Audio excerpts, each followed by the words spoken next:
हमारे YouTube channel Rajshri music CG को like, share और सब्सक्राइब करना बिल्कुल ना भूलें।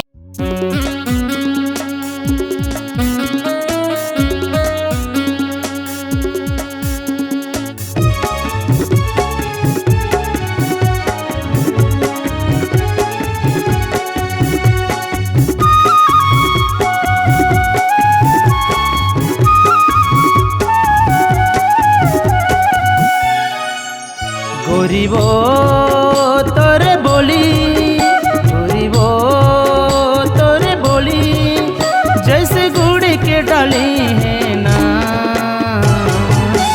ये रानी मोरे मन ला मोहे, ये रानी मोरे मन ला मोहे।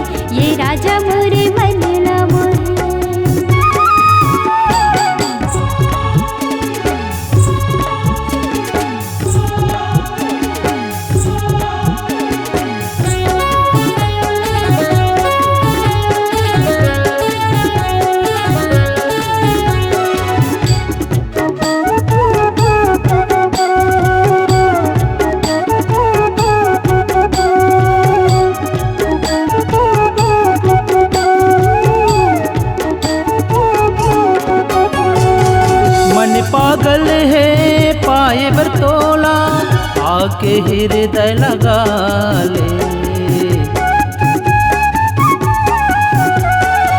तोर बिना अब जग है सूना, जिंदगी के संगी बना ले। गोरीबो तोरे बोली, गोरीबो तोरे बोली, जैसे गुड़ के डाली है ना।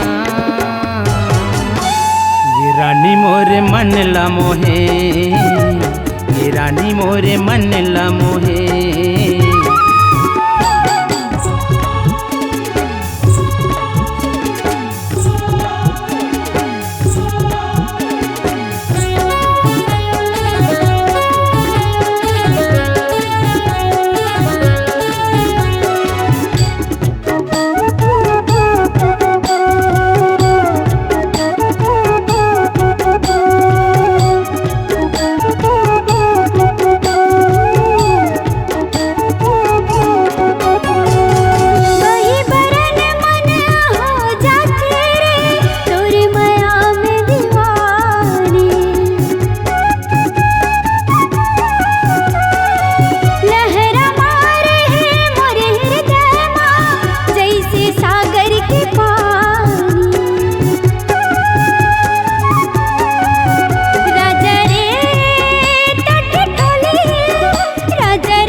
गोरीबो तोरे बोली, गोरीबो तोरे बोली, जैसे गुड़ के डाली है ना।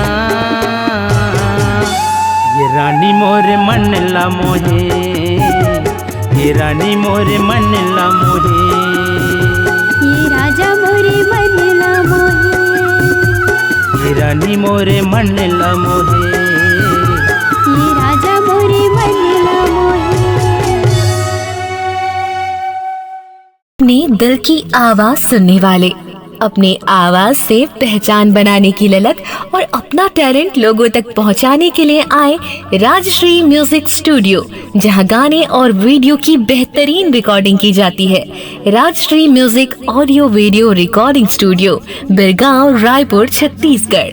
अधिक जानकारी के लिए कॉल करें 8085048130 और 7999776763 पर।